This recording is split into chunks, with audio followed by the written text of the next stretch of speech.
जाई रघुनाथ।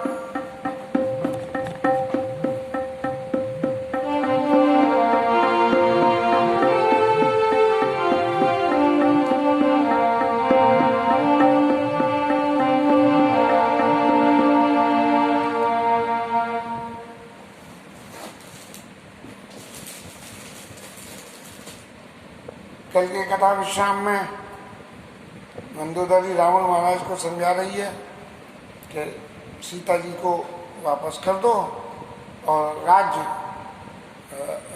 अपने पुत्र को दे के वन में जाकर भगवान का भजन करो। इसी सिलसिले में रावण महाराज बिल्कुल चुपचाप सुन रहे हैं मंदोदरी की बातों को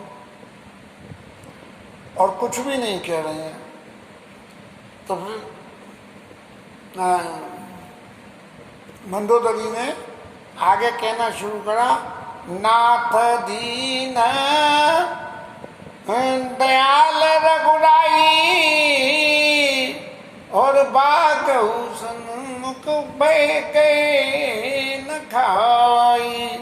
भगवान ऐसी दया करने वाले हैं कि यदि उनकी दया हो तो मालिक मेहरबान तो पट्टा पहलवान या जो है जाकुरा के साइयाँ मार सके नहीं को शेर के सामने चले जाओ तो भी शेर आपको खाएगा नहीं। ऐसी माया जो है वो भगवान की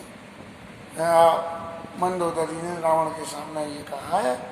और करन चाहिए सो सब कर बीते और तुम सुर असुर चराचर जीते। महाराज जो भी तुम्हें करना था वो तो तुम सब कर चुके।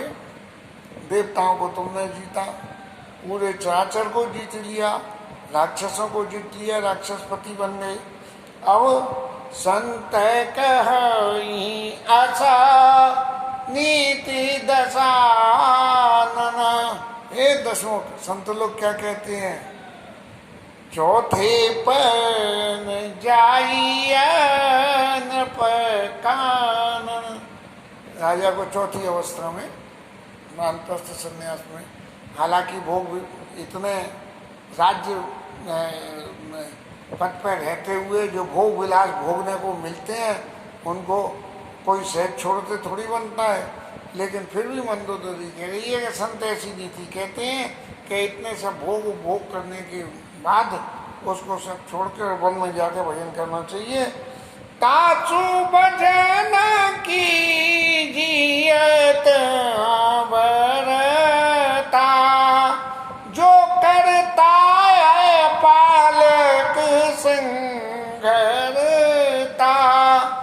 और वन में जाकर उसका भजन करो जो पालन करने वाला है, पैदा करने वाला है, संहार करने वाला है।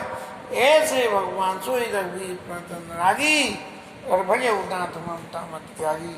सारी मत और ममता को छोड़ के ऐसे कृपालु भगवान का आपको भजना। और मुनिवर जतन करें जय लागी भूप राय थे जो विरागी। मुनिवर लोग जिनको पाने के लिए यत्न करते हैं और राजा लोग जो है राज्य शासन छोड़ के बाबा जी हो जाते हैं। सोई कौशलाधीश रघुराया आय करण तो बताया। ऐसी जिन प्रभु की महिमा है वो प्रभु तेरे ऊपर महाराज दशमुख जी आपके ऊपर जो है वो कृपा करने आए हैं। तो ऐसे ही तो अगर आप मेरी इन बातों को मानो तो क्या होगा, जो पिय मानो मोरा सिखावना और सुयश होई तीऊ पूरा अति पावना। सुयश होई तीऊ पूरा अति पावना। यदि आप मेरी बात को मान लोगे तो होगा क्या कि पृथ्वी पाताल और आकाश तीनों लोकों में आपका श्रेष्ठ फैल जाएगा। क्या देखिए इतनी तो इन्होंने जो है रावण महाराज ने तपस्या करी, शंकर जी को प्रसन्न करा, वरदान पाए, अमरता का वरदान प्राप्त कर लिया। उसके बाद में राक्षसों का वंश बढ़ाया, खूब पृथ्वी पे अत्याचार करे और इन सबको करने के उपरांत सब तज और हरि भज के हिसाब से जंगल में तपस्या करने चले गए। ऐसी जिस राजा की गति हो वो तो स्मरणीय राजा हो जाएगा, वो राजा वो रावण वाला स्मरणीय राजा नहीं रहेगा। और ऐसा कह के जो माताओं की सबसे बड़ी कमजोर बात है कि आंखों में आंसू लेके गई ऐसा कही गई पद नयन भरी और गई पद कंपित गाय नत बजऊ रघुनाथ अचल हो अही बात। तो महाराज यदि ऐसा कर लोगे तो मेरा सौभाग्य चल हो जाएगा, क्योंकि वैसे तो ये तय है कि जिसके आगे किसी की नहीं चली उसके आगे आपकी क्या चलेगी, लेकिन फिर भी यदि आपने मेरी मान ली तो मेरा सौभाग्य चल हो जाएगा। और कुछ नहीं तो कम से कम मेरे सौभाग्य के निमित्त तो इस बात को विचार लो। लेकिन रावण को तो कोई फर्क पड़ना नहीं था इन बातों से, क्योंकि वो तो मंदोदरी के सामने ही रावण महाराज कह रहे थे कि तवनचरी करूँ पन मंदोरा मंदोदरी आदि सब रानी तवनचरी करूँ पन मोरा, एक बार विलोक मोरा, एक बार मेरी तरफ देख ले, इन सबको तेरी जो है दासी बना दूंगा। तो इस तरह की बातें कहने से मंदोदरी के हृदय में फिर भी अपने पति के प्रति जो भावना थी उसने उस भावना को व्यक्त किया। और ये इसकी मंदोदरी की भावनाओं को सुनने के उपरांत रावण महाराज के दिमाग में कुछ तो बात आ गई, क्योंकि जिसने रावण से ये कहा कि आप सीता को वापस दे दो उसको लात मार के भगा दिया।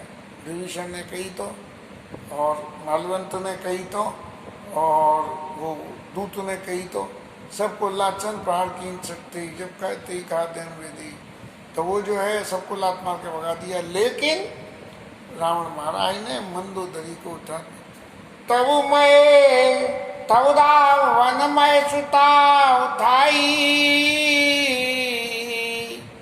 उठा लिया अपने चरणों में से और क्या करा, कहे लाग कल निज प्रभुताई। और फिर अपनी जो है अपने अभिमान की बातें कहने लगे महाराज। ये लात नहीं मारी, इसका अर्थ ये है कि मंदोदरी की कई भी बातें कुछ तो अंदर गई, लेकिन अभिमान तो इन बातों को जाने नहीं देता है। इसलिए फिर मंदोदरी को रावण महाराज समझाने लगे, सुनते प्रिया व्यथा भय माना और जग जोधा को मोही समाना। अरे मंदोदरी सुनो तो सही, संसार में मेरे टक्कर का कौन सा योद्धा है जरा ये तो बताओ। कोई गुस्सा नहीं करी है, कोई कुछ नहीं करा है, और मैंने क्या करा कि कुबेर को वरुण को जम को सबको जीत दिया मैंने, और देव धनुष जो कोई भी था किसी को भी नहीं छोड़ा। और नाना विधि तेई कहे सी बुझाई सभा बौरी बैठ सोई जाई। और मंदोदरी को अपने अभिमान की बातें बता के और अपनी सभा में जाके महाराज विद्यमान हो गए वहां जाके। और मंदोदरी हृदय अनुमाना जाना और काल बच्चे उपजा अभिमान। मंदोदरी ने अपने हृदय में जान लिया कि अब ये काल के वशीभूत हो गए हैं, इसलिए इनके हृदय में अभिमान हो गया। वास्तव में अभिमान ऐसी चीज है कि जब अभिमान चित्त में आ जाए व्यक्ति के तो उसका काल ही समीप होता है। काल का मतलब ये नहीं है कि मौत ही हो जाए, काल का मतलब ये है कि उसके जीवन का पराभव शुरू हो जाएगा। जो अब तक समय चल गया था वो समय छोड़कर दूसरा समय उसका चालू हो जाएगा। ऐसी बातों को लेके मंदोदरी के हृदय में जो चिंता थी उसने रावण को बहुत समझाने का प्रयास किया, लेकिन महाराज तो न समझना था न कोई न जरूरत थी। और सभा में जब गए तब सवाई मन तेन तय बूझा कहब करब कवन विधि रिपु ते जूझा। अरे वही सभासदों सब बताओ कि कैसे लड़ाई लड़ी जाएगी। कहा सचिव सुनो निश्चर नाहा। राक्षस महाराज क्या बार बार पूछ रहे हो? बार बार प्रभु पूछे कहा। बार बार क्यों पूछते हो आप? आपके चित्त में कोई संशय है जो बार बार पूछ रहे हो कैसे लड़ाई कैसे लड़ाई? अरे कैसे लड़ाई के? कहो कवन भय करिए विचारा और नर कपि भालू आहार हमारा। बंदर भालू और मनुष्य तो हमारा आहार है, हम तो खाएंगे।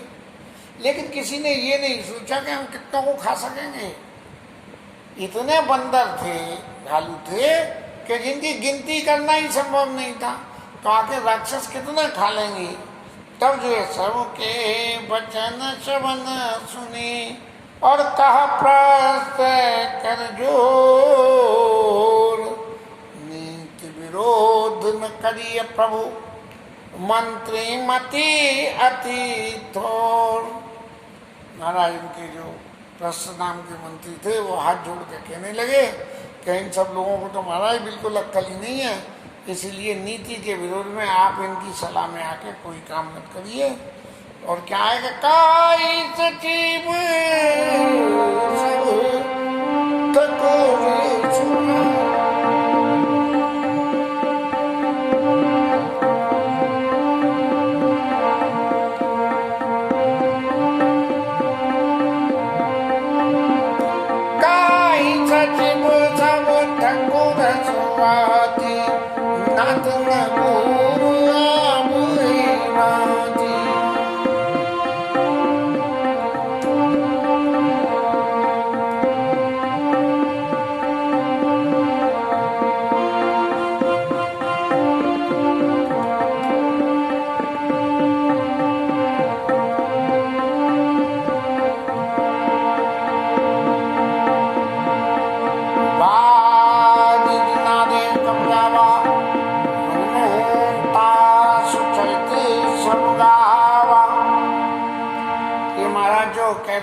हमारा आहार है।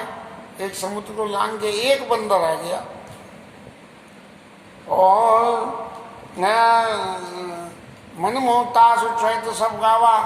ऊपर से चाहे कुछ भी कह रहे, अपने मन में तो कह रहे वो बड़ा बलवान था भाई, बड़ा उधम मचाया उस बंदर ने। तो ओ छुदार न रही तुम्हें तब काऊ और जारत नगर कस न धरे खाऊ। तुमने जो है नगर को जलाते हुए देख के और उसको तुम्हें तब उस वक्त किसी को भूख नहीं लगी राक्षसों में कि उस बंदर को पकड़ के खा जाएं, लेकिन जलते हुए बंदर को कैसा खा जाएंगे? सुनत नीक आगे दुख लागा और सचिवन असमत प्रभु ही सुनावा। मंत्रियों ने वो सुनाया जिससे आगे दुख हो महाराज। और जे बारी से बंधाया हुएला उतरे सेन समेत सुवेला। समुद्र जिसने बांध लिया, सुवेल पर्वत पे जाके भी उतर गए। और सो मनु मानुज खाबू हम भाई बचन कई सब गाल बुलाई।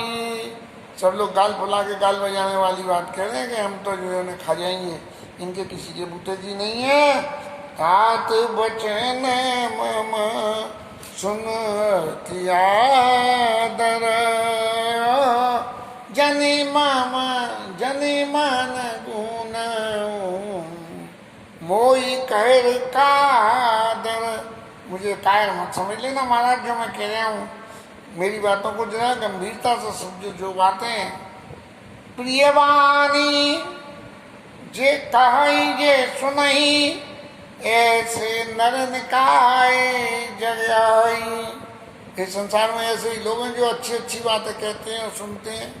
राजनीति में यही तो हो रहा है। हर आदमी, एक आदमी कह दे कि एक आदमी गधे के सींग उग जाए तो राजनीति में बाकी सब राजनीति कहने लगते हैं हमने भी देखे हमने भी देखे। ये सब ऐसी बातें, सच बात का सामना करने वाले वचन है परम हित सुनत कठोरे, सुनाई ये काई ते नर प्रभु थोड़े। जो वचन जिनसे हित होता हो और लेकिन कठोर हो, ऐसे को कहने और सुनने वाले बहुत थोड़े से लोग होते हैं। तो अब आपको महाराज इतनी सारी मैंने बातें बोली, इतनी बात बोलने के बाद में आपको क्या करना चाहिए कि पहले एक दूध भेज दो और दूध को वहाँ भेज के और सीता जी को दे के और उनसे प्रीति करें, और फिर अपनी जो है वो स्त्री को पाके वो वापस चले जाए। तो उनसे लड़ाई बढ़ानी नहीं, जा भैंस पाने की कर कुएं में डाल, और वो जो है चले गए तो ठीक है। और नाइत सन्मुख समर में तात करी हट मार, और नहीं तो युद्ध करके और उन्हें जो मार देना। क्योंकि यदि वो वापस नहीं जाती हैं तो ये बात तय है कि वो मनुष्य नहीं है। तो वापस चले गए तो वो मनुष्य है, इसलिए रिस्क क्यों लेते हो, उनको वापस जाने का मौका दो। जो ये मत मानो प्रभु मोरा, उभय प्रकाश श्रेष्ठ जग तोड़ा। सारे संसार में आपका श्रेष्ठ हो जाएगा अगर मेरी इस बात को मान लोगे। सो तो सन कहा 10 कंठ रिसाई। ये प्रस्त महाराज जो है रावण के पुत्र हैं, मैं भूल गया था, उधर मंत्री समझ रहा था। सो तो सन कह 10 कंठ रिसाई,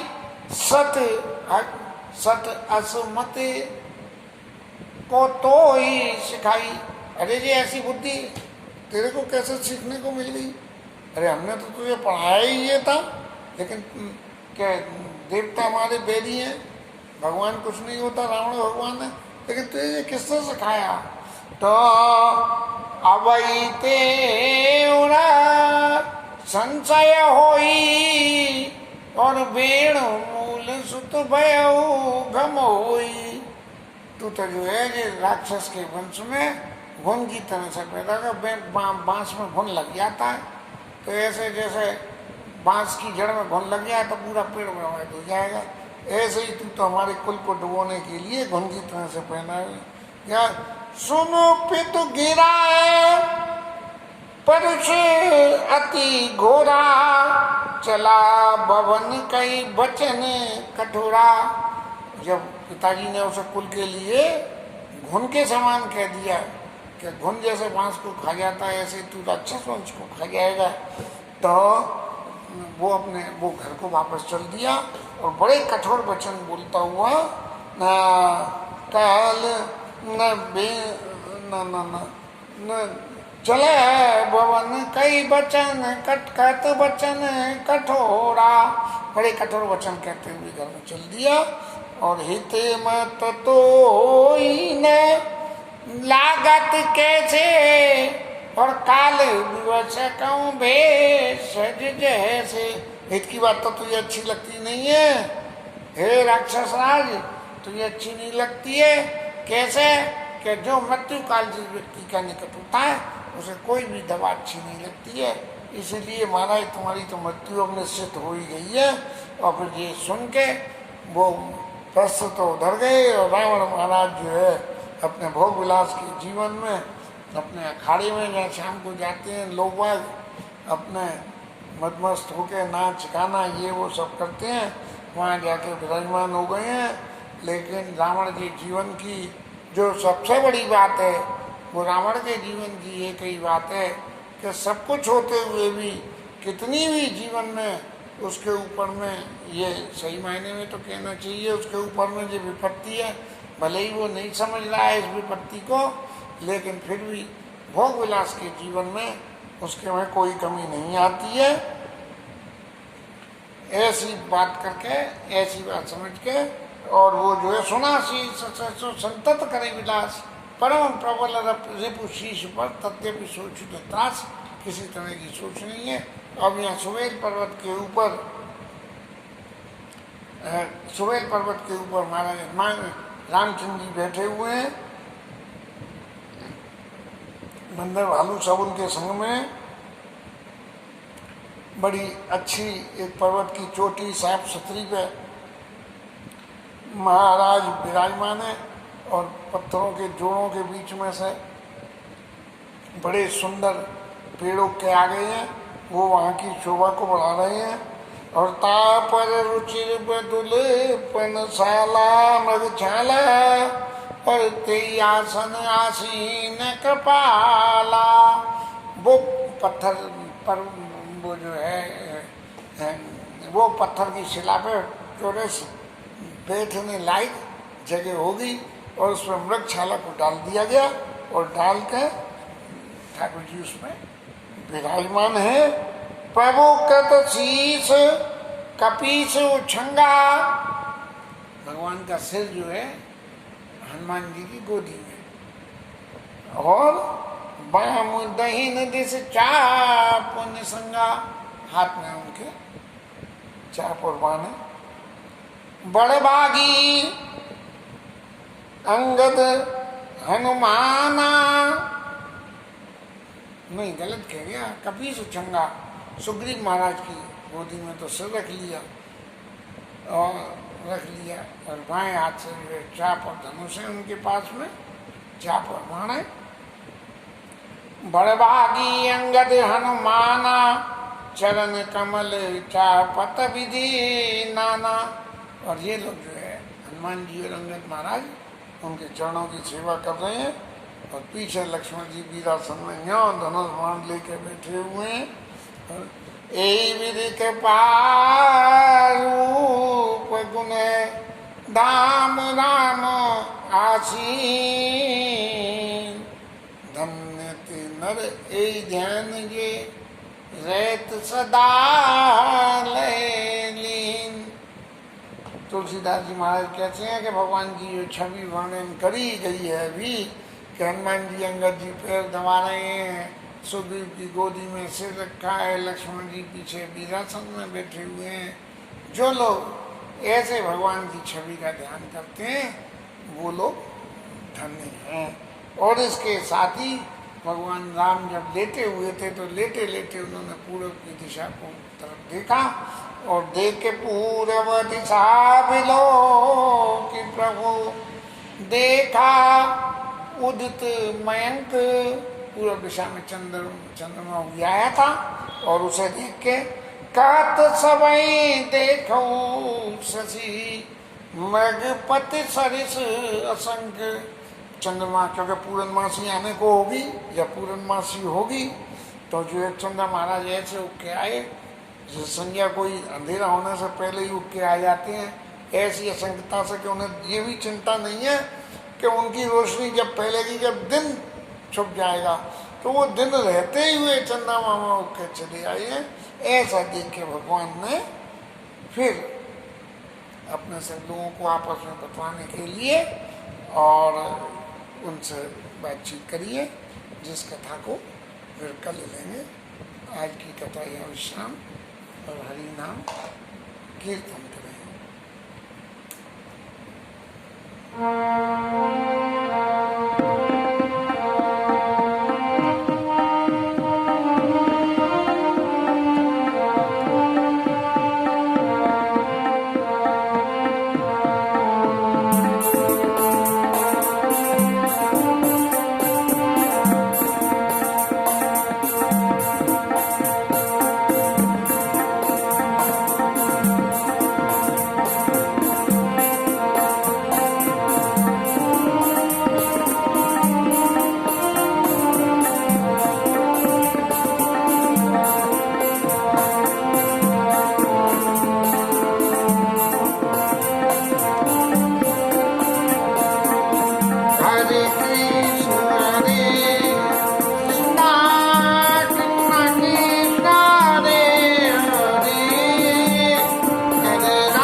देव की जय, श्री राय धरण की जय, श्री राधा रानी की जय, जय जय श्री राम।